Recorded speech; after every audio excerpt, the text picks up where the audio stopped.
നമ്മളിന്ന് എല്ലായിടത്തും കാണുന്നൊരു കാര്യമാണ് ഈ ഇമോഷണൽ ബ്ലാക്ക് മെയിലിംഗ്. പലപ്പോഴും ഫിയർ, ഗിൽറ്റ്, ഷെയ്മൊക്കെ മനുഷ്യരിൽ ഉൽപ്പാദിപ്പിച്ച് അവരെ തളർത്താനായിട്ട് ശ്രമിക്കുന്ന, മാനിപ്പുലേറ്റ് ചെയ്യുന്ന ധാരാളം ആൾക്കാരുണ്ട്. പേരൻസാണ് ഇത് ഈ വിത്ത് സമൂഹത്തിൽ വിതയ്ക്കുന്നത്. ഇത് അവസാനം സുഹൃത്ത് ബന്ധങ്ങളുടെ ഇടയിൽ, ബന്ധുമിത്രാദികളുടെ ഇടയിൽ, വിവാഹ ബന്ധത്തിൽ, അതുപോലെ തന്നെ പ്രണയങ്ങളിൽ, ജോലി സ്ഥലങ്ങളിൽ എല്ലാം നമുക്കിത് കാണാനായിട്ട് സാധിക്കും. ഇമോഷണൽ ബ്ലാക്ക് മെയിലിങ് നമ്മൾ സ്ഥിരമായി സമൂഹത്തിൽ എല്ലായിടത്തും ഉപയോഗിക്കുന്നതുകൊണ്ട്, ഇത് കൊച്ചുകുട്ടികളുടെ മേലെ എല്ലാ മുതിർന്നവരും പ്രയോഗിക്കുന്നതുകൊണ്ടും അധ്യാപകർ പോലും ഇത് കുട്ടികളിൽ പ്രയോഗിക്കാറുണ്ട്. അങ്ങനെയൊക്കെ പ്രയോഗിച്ച് ഇതിൻ്റെ സാന്ദ്രത സമൂഹത്തിൽ ഒത്തിരി കൂടുകയാണ്. നിലവാരമുള്ളൊരു തലമുറയെ രൂപപ്പെടുത്തിയെടുക്കുന്നതിൽ ഇത്തരത്തിലുള്ള ചീപ്പ് മാനിപ്പുലേഷൻസ് നമ്മൾ അവസാനിപ്പിച്ചേ മതിയാവും. അതിനെക്കുറിച്ചാണ് ഈ വീഡിയോ സംസാരിക്കുന്നത്.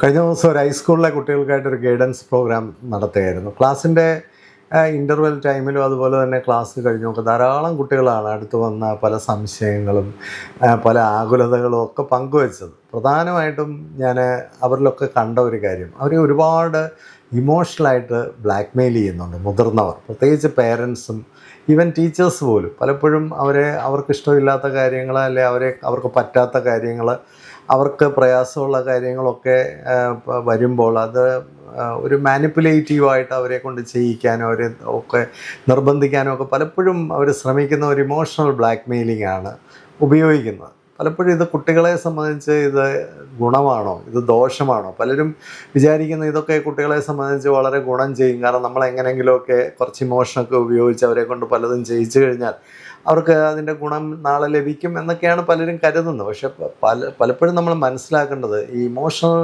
ബ്ലാക്ക് മെയിലിങ് പലപ്പോഴും കൗണ്ടർ പ്രൊഡക്റ്റീവാണ്. ഇത് കൂടുതൽ ഡാമേജസ് കുട്ടികളിൽ ഉണ്ടാക്കാനാണ് സാധ്യത. പലപ്പോഴും ഈ ഇമോഷണൽ മാനിപ്പുലേഷൻ നടത്തുന്നവർ ചെയ്യുന്നത് ഭയം അവരുടെ ഉള്ളിലേക്ക് അയറ്റുവിടുക.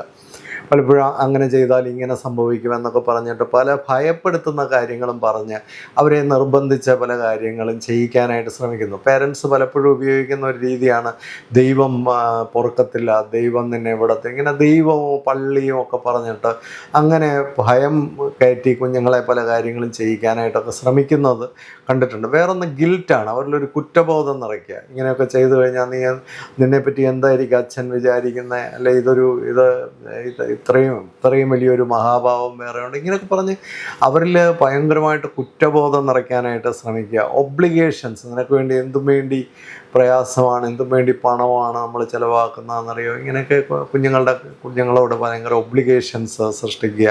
അതുപോലെ ഷെയിം, അവരിലിങ്ങനെ നാണക്കേട്, ഇത് ഞങ്ങൾക്കുണ്ടാക്കുന്ന നാണക്കേട്, നിനക്കിത് വലിയ ആക്ഷേപമാകും എന്നൊക്കെ പറയും. അപ്പം ഇത്തരത്തിലൊക്കെയാണ് പലപ്പോഴും ബ്ലാക്ക് മെയിലിംഗ് ഉപയോഗിക്കുന്നത്.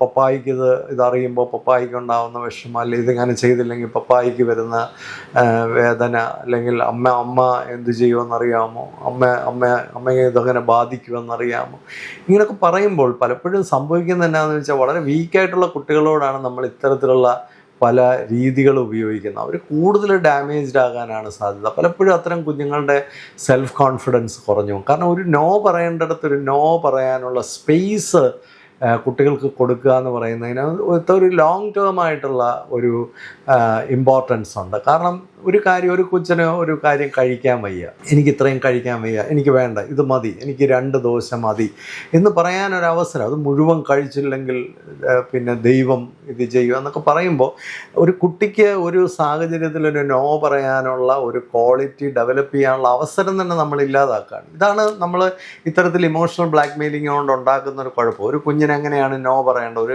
ഏതൊരു സാഹചര്യത്തിലാണ് ഒരു നോ പറയേണ്ടത് എന്ന് ഒരു കുഞ്ഞിന് പഠിക്കാൻ ചെറിയ പ്രായം മുതലേ അവസരങ്ങൾ കിട്ടുന്നില്ല. ഇപ്പോൾ ഒരു കുട്ടിയെ സംബന്ധിച്ച് അവന് പഠിച്ചിട്ട് മനസ്സിലാകുന്നില്ല, അമ്മ ഇനി പഠിക്കാൻ വയ്യ എന്ന് പറഞ്ഞാൽ അതിനും ഒരു സ്പേസ് അവിടെ വേണം. അല്ലെങ്കിൽ എനിക്ക് ഇന്ന കാര്യത്തിന് വരാൻ എനിക്ക് താല്പര്യമില്ല എന്ന് പറയാനുള്ള അവകാശവും കൂടെ ഒരു കുട്ടിക്ക് കൊടുത്ത് വളർത്തുമ്പോഴാണ് ഈ കുട്ടികളൊക്കെ നാളെ വളർന്നു വന്ന് അവരുടെ ജീവിത സാഹചര്യങ്ങളിൽ ഒരു നോയൊക്കെ പറയാനായിട്ട് അവർ കേപ്പബിൾ ആവുന്നു. അപ്പോൾ ചില കാര്യങ്ങൾ അവർക്ക് ഇഷ്ടമല്ലാത്തത് ഇഷ്ടമല്ല എന്നും, അവർക്ക് ചേരാൻ പറ്റാത്തത് ചേരാൻ പറ്റത്തില്ലെന്നും, അവർക്ക് യോജിക്കാൻ പറ്റാത്തത് യോജിക്കാൻ ഇരിക്കാനും, അവർക്ക് എതിർക്കേണ്ടതിനെ എതിർക്കാനും ഒക്കെയുള്ള അവകാശങ്ങൾ ചെറിയ പ്രായം മുതലേ കുഞ്ഞുങ്ങളെ പഠിപ്പിക്കേണ്ടതായിട്ടുണ്ട്. നമ്മൾ പലപ്പോഴും we are creating a generation of slaves or generation of mediocrity or generation of എന്താ പറയുക, ഒരു തരം താഴ്ന്ന മനുഷ്യരുടെ ഒരു ജനറേഷനാണ് പലപ്പോഴും. നമ്മൾ കുട്ടികളിൽ ഒരു നല്ല ലീഡർഷിപ്പോ കറേജോ ഒരു സ്ട്രെങ്തോ ഒന്നും ഡെവലപ്പ് ചെയ്യാനായിട്ട് പലപ്പോഴും കഴിയുന്നില്ല. അങ്ങനെ ഡെവലപ്പ് ചെയ്യണമെങ്കിൽ നമ്മൾ ഇത്തരം കാര്യങ്ങളിലൊക്കെ കുട്ടികളുടെ ഒരു അഭിപ്രായത്തിനും കുട്ടികളുടെ ഒരു പ്രതികരണത്തിനെയൊക്കെ നമ്മൾ ഓണർ ചെയ്യാനായിട്ട് കഴിയണം. അപ്പോൾ ഇമോഷണൽ ബ്ലാക്ക് മെയിലിംഗ് കൊണ്ട് നമ്മൾ യഥാർത്ഥത്തിൽ ചെയ്യുന്നത് എന്നാന്ന് ചോദിച്ചാൽ അവരെ വീക്കാക്കി കളയുകയാണ്. കൂടുതൽ ആത്മവിശ്വാസം ഇല്ലാത്ത കുട്ടികളായി മാറുന്നു എന്നുള്ളതാണ്. ആത്മാഭിമാനം ഇല്ലാത്ത കുട്ടികളായിട്ട് മാറുന്നു. ഇനി ചില കുട്ടികളിൽ ഇത് എന്താ സംഭവിക്കുന്നത് വെച്ചാൽ ചില കുട്ടികൾ ഇത് തന്നെ മോഡൽ ചെയ്യുന്നു. അവരും ഇങ്ങനെ തന്നെ ചെയ്യുന്നു. അവരും എല്ലാത്തിലും ഇമോഷൻ വെച്ച് കളിക്കുന്നു, ഇമോഷൻ കൊണ്ട് മാനിപ്പുലേറ്റ് ചെയ്യുന്നു. അപ്പോൾ അവരും ഇതേ രീതികൾ തന്നെ മോഡൽ ചെയ്യാൻ ശ്രമിക്കുന്ന കുറച്ച് കുട്ടികളുമുണ്ട്. അപ്പോൾ ഇതെല്ലാം കുട്ടികളെ സംബന്ധിച്ച് ഒരു ഗുണകരമായ ഡെവലപ്മെൻറ്റിന് ഉതകുന്ന രീതികളല്ല എന്നുള്ളത് നമ്മൾ പലപ്പോഴും മനസ്സിലാക്കണം. ഒരു കുട്ടിക്ക് ഒരു ബൗണ്ടറി സെറ്റ് ചെയ്യാൻ അവകാശമുണ്ട് എന്നുള്ളത് നമ്മൾ മനസ്സിലാക്കുക. അത് വളർന്നു വരുമ്പോൾ അതിന് ബൗണ്ടറികൾ സെറ്റ് ചെയ്യാനുള്ള കരുത്ത് അന്നേരമാണ് ഉണ്ടാകുന്നത്. പലപ്പോഴും ഈ ഫ്രണ്ട്ഷിപ്പിലൊക്കെ ഈ പിയർ ഗ്രൂപ്പ് പ്രഷറിലും പിയർ ഗ്രൂപ്പ് ബുള്ളിയിങ്ങിലും ഒക്കെ പെട്ടുപോകുന്നത് ഇങ്ങനെ ധൈര്യമില്ലാതെ വരുന്ന കുട്ടികളാണ്. ഈ കുട്ടികൾ പിന്നീട് എവിടെ ചെന്നാലും അവരതിൻ്റെ എല്ലാം വിക്ടിം സൈഡിലായി പോകും. അതാണ് സംഭവിക്കുന്നത്. അപ്പം ഒരു നോ പറയേണ്ടടുത്ത് നോ പറയാൻ പറ്റുന്നില്ല. ഇപ്പോൾ എനിക്ക് തന്നെ അറിയാവുന്ന ഒരു കുട്ടിയാണ്. അത് ഇപ്പോൾ എൻ്റെ ഫോട്ടോ അയച്ചു കൊടുത്തില്ലെങ്കിൽ ഞാൻ അങ്ങനെ ചെയ്യൂ ഇങ്ങനെ ചെയ്യൂ എന്നൊക്കെ പറഞ്ഞ് ഒരു ബോയ് ഫ്രണ്ട് പ്രഷർ ചെയ്യുകയും ആ കുട്ടി പലതരത്തിലുള്ള ഫോട്ടോകളൊക്കെ അയച്ചു കൊടുക്കാൻ നിർബന്ധിതമാകുകയും അവസാനം അത് വലിയ പ്രശ്നത്തിലേക്ക് കടന്നു. അതിനെല്ലാം കാരണം ആ കുട്ടി ഭയപ്പെടുന്നത് കൊണ്ടാണ്. ആ കുട്ടിയെ സംബന്ധിച്ചൊരു നോ പറയാൻ, അതിൻ്റെ ബൗണ്ടറി കീപ്പ് ചെയ്യാൻ അതിന് കഴിയാതെ വന്നതുകൊണ്ടാണ് ആ കുട്ടിയെ മാനിപ്പുലേറ്റ് ചെയ്യാനുള്ള അവസരങ്ങൾ ഉണ്ടായത്. പലപ്പോഴും ഒരു വിക്ടിം പ്ലേ ചെയ്യും. ഞാൻ എൻ്റെ ഒരു അവസ്ഥ നിനക്ക് മനസ്സിലാക്കാൻ പറ്റുന്നില്ല, ഞാൻ എന്തും വേണ്ടി പണമാണ് ഇതിന് മുടക്കിയതെന്ന് നിനക്ക് മനസ്സിലാക്കാൻ പറ്റുന്നില്ല എന്നൊക്കെ പറഞ്ഞ് നമ്മളെ ഒരു വിക്ടിം പ്ലേ ചെയ്ത് നമ്മളെ ഫോഴ്സ് ചെയ്ത് നമ്മളെ കൊണ്ട് പല കാര്യങ്ങളൊക്കെ സാധിക്കുന്ന ആൾക്കാർ, അത് പേരൻസ് ആണെങ്കിൽ പോലും നമ്മൾ ചെയ്യുന്നത് വലിയൊരു തെറ്റാണ്. അധ്യാപകർ ഇങ്ങനെയൊക്കെ ചെയ്യാറുണ്ട്. കാരണം ഫുൾ A+ വാങ്ങിക്കാനൊക്കെ വേണ്ടി കുട്ടികളെ മാനിപ്പുലേറ്റ് ചെയ്യുന്ന ധാരാളം അധ്യാപകരുണ്ട്. ഈ A+ വാങ്ങിക്കുന്നത് കുട്ടിക്ക് എന്ത് ഗുണം ചെയ്യുമെന്നുള്ളതിനേക്കാൾ കൂടുതൽ ഇതൊക്കെ അധ്യാപകരെ അടയാളപ്പെടുത്തുന്ന ചില മാർക്കിങ്ങുകളായി മാറുന്നത് കൊണ്ടാണ് അവരൊക്കെ അതിനുവേണ്ടി ശ്രമിക്കുന്നത്. പക്ഷേ ഇതൊക്കെ വളരെ ദോഷകരമായ കാര്യമാണ് കുട്ടികളെ സംബന്ധിച്ച്. അതുപോലെ വളരെ പ്രധാനമായിട്ട് ഉള്ളൊരു കാര്യമാണ് എൻ്റെ എല്ലാ പ്രശ്നങ്ങൾക്കും കാരണം നീയാണ്, അല്ലെങ്കിൽ എൻ്റെ സന്തോഷമില്ലാതെ പോയതിന് കാരണം നീയാണ്, ഇങ്ങനെയൊക്കെ പറഞ്ഞ് മാനിപ്പുലേറ്റ് ചെയ്യുന്നത്. അവസാനം പ്രണയരംഗത്തൊക്കെ ഇത്തരത്തിലുള്ള മാനിപ്പുലേഷൻസ് നമുക്ക് വീണ്ടും കാണാനായിട്ട് സാധിക്കുന്നു. കുടുംബജീവിതത്തിൽ ഇത് വളർന്നു വരുമ്പോൾ അവിടെയെല്ലാം നമ്മൾ ഇത്തരം മാനിപ്പുലേഷൻസ് കാണുന്നു. തൊഴിൽ രംഗത്ത് ഇത്തരം മാനിപ്പുലേറ്റേഴ്സിനെ കാണുന്നു. ചെറിയ പ്രായത്തിലെ നമ്മൾ വിതയ്ക്കുന്ന സീഡുകളാണ് സമൂഹത്തിൽ ഇത്തരത്തിലുള്ള മനുഷ്യരെയൊക്കെ കൂടുതലായിട്ട് സൃഷ്ടിക്കുന്നത്. ഒരു അനാരോഗ്യപരമായ മാനസികാവസ്ഥയുള്ള ആൾക്കാരുടെ എണ്ണം ദൈനംദിനമായി ഇവിടെ കൂടി വരുന്നുണ്ടെങ്കിൽ അതിൻ്റെ കാരണം എന്നാന്ന് ചോദിച്ചാൽ നമ്മൾ യങ്സ്റ്റേഴ്സിനെ ഗ്രൂം ചെയ്യുന്നിടത്ത് തന്നെ ഈ വിഷവിത്തുകൾ ഒരുപാട് പാകുന്നത് കൊണ്ടാണ്. അതാണ് പിന്നീട് കിളിച്ച് വളരുന്നത്. നമുക്ക് എല്ലാ രംഗത്തും ഇത്തരം മാനിപ്പുലേറ്റേഴ്സിനെയും ഇത്തരം ഇമോഷണൽ ബ്ലാക്ക് മെയിലിംഗ് ചെയ്യുന്നവരെയൊക്കെ നമുക്ക് നിരന്തരമായിട്ട് കാണാൻ പറ്റും. നല്ല ആരോഗ്യപരമായ ഒരു ചിന്താശേഷിയും, നോ പറയേണ്ടടുത്ത് നോ പറയാനും, എസ് പറയേണ്ടടുത്ത് എസ് പറയാനും, ഒരു ക്വസ്റ്റ്യൻ ചോദിക്കേണ്ടടുത്ത് ക്വസ്റ്റ്യൻ ചോദിക്കാനും, ഒരു നിലപാട് പറയേണ്ടടുത്ത് നിലപാട് പറയാനും ഒക്കെ കഴിയുന്ന ഒരു സമൂഹത്തെ രൂപപ്പെടുത്തിയെടുത്തില്ലെങ്കിൽ എത്ര ട്രാജിക്കായിരിക്കും നമ്മൾ സൃഷ്ടിക്കുന്ന ഒരു തലമുറ. ഒരു സംശയക്കാര്യത്തിലില്ല. അപ്പോൾ അവിടെ നമുക്ക് ആരോഗ്യപരമായ ഒരു തലമുറ വളർന്നു വരണമെങ്കിൽ അവരെ വളർത്തുന്നതും ആരോഗ്യപരമായ രീതിയിലായിരിക്കണം. അപ്പോൾ അവർക്ക് നോ പറയാനും, അവർക്ക് വേണ്ടാന്ന് പറയാനും, അവർക്ക് നിലപാടുകളിൽ നിൽക്കാനും, അവർക്ക് ചോദ്യം ചോദിക്കാനും ഒക്കെയുള്ള അവസരങ്ങളൂടെ നൽകി അവരെ വളർത്തിക്കൊണ്ടുവരണം. വളരെ വളരെ മോശമായിട്ടാണ് പല പേരൻസും കുട്ടികളോടൊക്കെ ഇടപെടുന്നത്. പലപ്പോഴും ആ കുട്ടികളുമായിട്ട് കൂടുതൽ സംസാരിച്ചപ്പോൾ ഒരു കുട്ടി എന്നോട് പറഞ്ഞത്, സാറേ എനിക്ക് കരയാൻ പോലും പറ്റത്തില്ല, കരഞ്ഞാൽ കർണക്കുറ്റിക്ക് അടിക്കും അച്ഛൻ, കരഞ്ഞാൽ അടിക്കും, കരയാൻ പറ്റില്ല, കരയാൻ പാടില്ല, കരഞ്ഞാൽ അതിന് എക്സ്പ്ലനേഷൻ കൊടുക്കണം. ഒരു കുട്ടിക്ക് അവളുടെ വികാരങ്ങൾ പോലും, അവൾക്ക് വരുന്ന വികാരങ്ങളെ പോലും വെന്റിലേറ്റ് ചെയ്യാനുള്ള സാവകാശം കൊടുക്കാത്ത മനുഷ്യർ, ഇത്ര ക്രൂരമായ ആൾക്കാരൊക്കെ വീടുകളിൽ പതിയിരിപ്പുണ്ടോ എന്ന് ആലോചിച്ച് നോക്കി. ഇങ്ങനെയുള്ള കുട്ടികളൊക്കെ പിന്നെ ടീച്ചേഴ്സിൻ്റെ അടുത്ത് ചെന്ന് ഇത് പറയുമ്പോൾ ടീച്ചേഴ്സ് പറയുന്നത് മോനെ അച്ഛനെയും അമ്മയും വിഷമിപ്പിക്കരുത്. വീണ്ടും ബ്ലാക്ക് മെയിലിംഗ് ആണ്. പുരോഹിതൻ്റെ അടുത്തോ അല്ലെങ്കിൽ ആത്മീയ രംഗത്തുള്ളവരുടെ അടുത്തോ ചെന്നിട്ട് ഒരു കുട്ടി ഇത്തരം കാര്യം പറയുമ്പോൾ അത് മാതാപിതാക്കളെ അനുസരിച്ചേ പറ്റുള്ളൂ. അവരെ വിഷമിപ്പിക്കരുത്, അവർ പറയുന്നതിനൊന്നും നോ പറയരുത് എന്നാണ് കുട്ടികളോട് പറയുന്നത്. അപ്പോൾ ഈ കുട്ടികൾക്ക് ഒരിടത്തും ഒരു ആശ്വാസം ആരും കൊടുക്കുന്നില്ല. എല്ലാവരും മാനിപ്പുലേറ്റ് ചെയ്യാണ് കുട്ടികളെ. ചെറിയ കുഞ്ഞുങ്ങളെ നമുക്ക് ഫോഴ്സ് ചെയ്യാൻ എളുപ്പമായ, എന്നാൽ മുതിർന്നവരെ കറക്റ്റ് ചെയ്യേണ്ട സ്ഥലങ്ങളിൽ മുതിർന്നവരെ കറക്റ്റ് ചെയ്യുന്നില്ല. പല കുട്ടികളും അമിതമായി ആത്മവിശ്വാസം ഇല്ലാത്ത കുട്ടികളായി വളർന്നു വരുന്നതിൻ്റെ ഒരു കാരണം അമിതമായ പ്രതീക്ഷകൾ ആ കുട്ടികളുടെ മേൽ വെച്ച് പുലർത്തുന്നതുകൊണ്ട്, അനാവശ്യമായ കമ്പാരിസൺസ് ഉള്ളതുകൊണ്ടും, അനാവശ്യമായിട്ട് ഇത്തരത്തിലുള്ള ഇമോഷണൽ കാർഡുകൾ കളിക്കുന്നത് കൊണ്ടൊക്കെയാണ്. ഇതിൻ്റെ ദോഷഫലങ്ങൾ ഭയങ്കരമാണ് കുട്ടികളിൽ. ഒരു പിന്നെ ടീനേജിലേക്കൊക്കെ വരുമ്പോഴത്തേക്ക് ഒരു തീരുമാനം എടുക്കാൻ അവർക്ക് കഴിയത്തില്ല, ഒരു പ്രശ്നം അവരെ കൊണ്ട് പരിഹരിക്കാൻ പറ്റില്ല, ഒരു കാര്യത്തെ നേരിടാൻ അവർക്ക് കരുത്ത് കാണത്തില്ല, ധൈര്യം കാണത്തില്ല, ഒരു വെല്ലുവിളികളെ അവർ നേരിടത്തില്ല. അപ്പോൾ ഇങ്ങനെ എല്ലാ കാര്യത്തിലും വീക്കായിട്ടുള്ള ഒരാളായിട്ട് മാറുകയാണ്. അപ്പോൾ ആ വീക്കായിട്ടുള്ള ഒത്തിരി ടീനേജേഴ്സിനെ ഞാനിപ്പോൾ കാണുന്നുണ്ട്. അപ്പോൾ ഇതിലെല്ലാം മാതാപിതാക്കളുടെ ഒരു കോൺട്രിബ്യൂഷനുണ്ട്, മുതിർന്നവരുടെ എല്ലാം കോൺട്രിബ്യൂഷനുണ്ട്. കുട്ടികളെ പിന്നെ എല്ലാവരും ഉപയോഗപ്പെടുത്തുകയാണ്. അത് കുട്ടികൾക്ക് വലിയ ദോഷം ചെയ്യും. ശരി എന്താണ്, നീതി എന്താണ്, സത്യം എന്താണ്, അവിടെ മുതിർന്നവർ നിൽക്കുമ്പോൾ കുട്ടികൾക്ക് ഒരു കാര്യം മനസ്സിലാവും.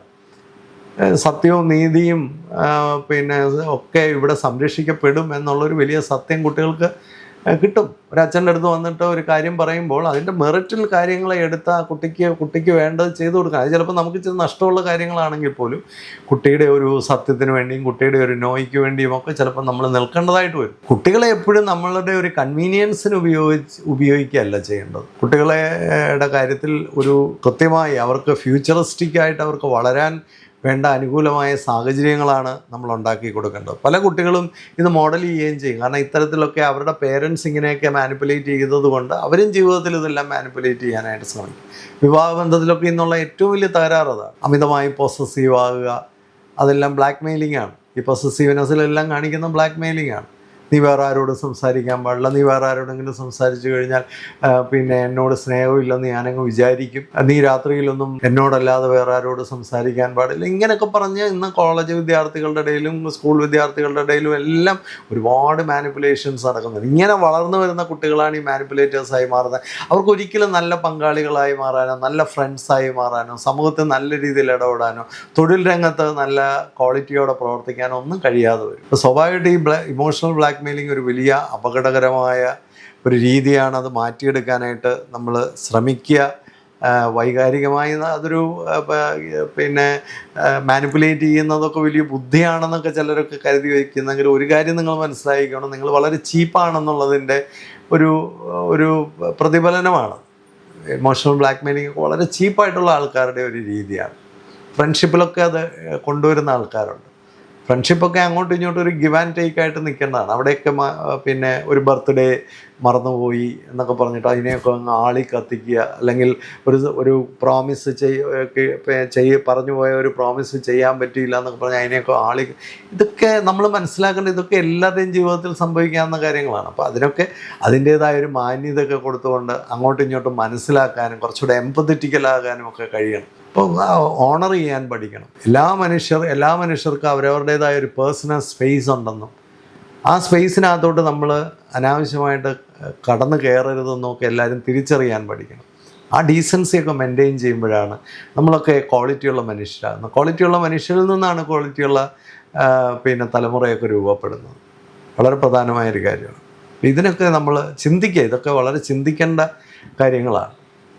കരയാൻ പോലും ഒരു കുട്ടിക്ക് അവസരം കൊടുക്കാതിരിക്കുക എന്നൊക്കെ പറയുമ്പോൾ എനിക്ക് ഒരുപാട് വേദന തോന്നിയ ഒരു കാര്യമാണ്. ഒരു കുഞ്ഞ് എന്നോട് പറഞ്ഞാണ്, സാറേ കരയാൻ പോലും അവസരമില്ല. വേറൊരു കുട്ടി പറഞ്ഞത് അനാവശ്യമായ കമ്പാരിസനാണ്. എപ്പോഴും ആ അപ്പുറത്തെ വീട്ടിലെ ചേച്ചിയെ എന്നെയും വെച്ചുകൊണ്ട് കമ്പാരിസനാണ്. ആ വീട്ടിലെ ചേച്ചി വേറെയാണ്, ഈ വീട്ടിലെ കുട്ടി വേറെയാണ്. നമ്മൾ പാളയംകോടൻ്റെ വാഴ വെച്ച് കഴിഞ്ഞാൽ നമുക്ക് മാക്സിമം പ്രതീക്ഷിക്കാവുന്നത് ഒരു പാളയംകോടൻ്റെ കൊലയാണ്. ഞാൻ കഴിഞ്ഞ വീഡിയോയിലും പറഞ്ഞതാണ്. അതിൽ കൂടുതലുള്ളതൊക്കെ ഒരു അഗ്രഷനാണ്, അതിൽ കൂടുതലൊക്കെ ഒരു ഇൻസൾട്ടാണ്. നമ്മൾ എന്താണോ വിതച്ചത് അതേ നമുക്ക് കൊയ്യാനായിട്ട് സാധിക്കുള്ളൂ. അത് സന്തോഷത്തോടെ സ്വീകരിക്കാൻ നമ്മൾ തയ്യാറാണ്. പലപ്പോഴും അത് സന്തോഷത്തോടെ സ്വീകരിക്കാൻ വയ്യ. അതിന് പകരം നമ്മൾ ഇമോഷൻ വെച്ചിട്ട് കളിക്കുകയാണ്. ഇപ്പുറത്തെ നാരങ്ങയെ അപ്പുറത്തെ ഓറഞ്ച് ആക്കാനും, അല്ലെ ഇപ്പുറത്തെ ഓറഞ്ചിനെ അപ്പുറത്തെ ആപ്പിൾ ആക്കാനും ഒക്കെയാണ് നമ്മൾ ശ്രമിക്കുന്നത്. അവസാനം ഒന്നിൻ്റെയും ഗുണമില്ലാത്തതായിട്ട് നമ്മുടെ കുഞ്ഞുങ്ങൾ മാറുകയും ചെയ്യും. അത്തരത്തിലുള്ള അവസ്ഥകളോ അവസരങ്ങളോ ഒക്കെ ഉണ്ടാകാതിരിക്കട്ടെ. എല്ലാവർക്കും സന്തോഷവും ആശംസകളും നേരുന്നു. Happy living. നിങ്ങൾക്ക് ഇഷ്ടപ്പെട്ടെങ്കിൽ മറ്റുള്ളവർക്കൂടെ ഒന്ന് ഷെയർ ചെയ്ത് കൊടുക്കാനൊക്കെ പ്രത്യേകം ശ്രദ്ധിക്കുക.